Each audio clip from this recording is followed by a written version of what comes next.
آئیے میں آپ کو ایک واقعہ سناتا ہوں. آپ کو پتا ہوگا کہ حضرت حمزہ نبی پاک علیہ الصلوۃ والسلام کے چچا ہیں سید الشہداء, اور یہ اتنے عزیز چچا ہیں. اگر حضرت حمزہ رضی اللہ تعالیٰ عنہ سے نبی پاک کا جو لیول آف لو اور رسپیکٹ اور کنیکشن تھا نا وہ کچھ اور تھا. اب ہم عمر بھی تھے, نبی پاک کی عمر اور آپ کی عمر میں اتنا فرق بھی نہیں تھا. اچھا, آپ کو شہید کیا گیا اور وہ شہید بھی بڑی بے دردی سے کی, اور آپ کا کلیجہ چبایا گیا, اور کا طویل داستان ہے. مگر آپ کو ٹارگٹ کر کے جو شہید کرنے والا تھا نا وہ کون تھا پتہ ہے؟ اس کا نام تھا وحشی.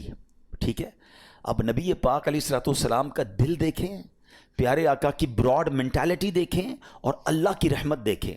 نبی پاک علیہ الصلوۃ والسلام نے وحشی کے پاس ایک قاصد بھیجا. اس واقعے کے کچھ عرصے کے بعد ایک میسنجر بھیجا اور کہا کہ جاؤ وحشی کو اسلام کی دعوت دو.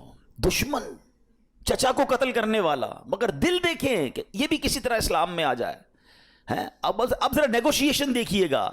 ہونا کیا چاہیے؟ لاجک یہ کہتی ہے کہ بندہ کہے یار مجھ جیسے گناہگار کو اتنی بڑی آفر, چلو یار اسلام قبول کر لیتا ہوں.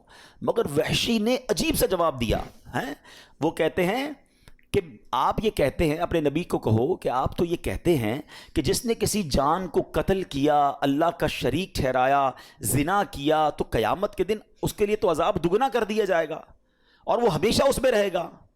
میں نے تو یہ سارے کام کیے ہیں, تو کیا میرے لیے کوئی رخصت ہے؟ مطلب یہ ساری لسٹ تو میں نے کر کے بیٹھا ہوا ہوں. اسلام کی دعوت جاری ہے اور وہ اپنی طرف سے ایک ڈیمانڈ کریٹ کر رہا ہے. تو نبی پاک علیہ الصلوۃ والسلام نے جب یہ پیغام سنا نا تو اللہ کریم کی طرف سے قرآن کی یہ آیت نازل ہوتی ہے. دیکھو میرا رب کیسا رحیم ہے. ارشاد ہوتا ہے الا من تاب وآمن وعمل صالحا.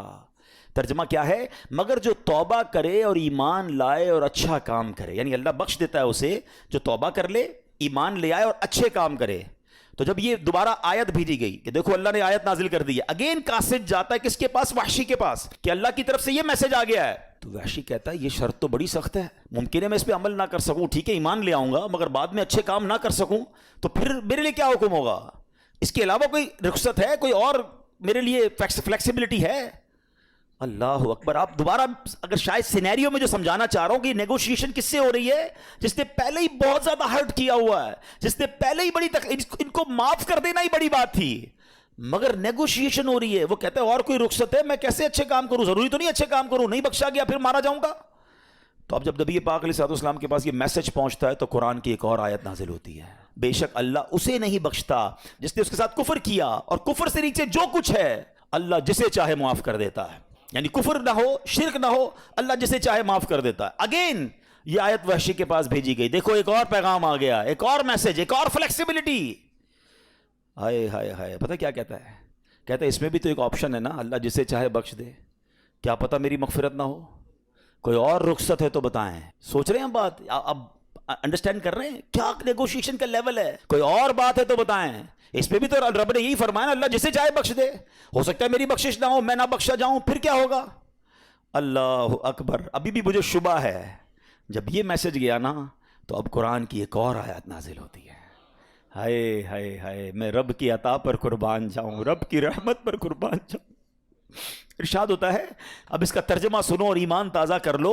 فرمایا تم فرماؤ اے میرے وہ بندوں جنہوں نے اپنی جانوں پر زیادتی کی, اللہ کی رحمت سے نا امید نہ ہو, بے شک اللہ سب گناہ بخش دیتا ہے, بے شک وہی بخشنے والا مہربان ہے. وحشی کہتے ہاں اب مجھے اطمینان ہو گیا, اب مجھے ریلیکس ہو گیا. اللہ اکبر. وہ کلمہ پڑھ کر مسلمان ہو گئے. اے میرے پیارے اسلامی بھائیوں, اب ذرا سوچئے, آپ کو پتہ ہے حضرت وحشی کو اب رتبہ کیا مل گیا؟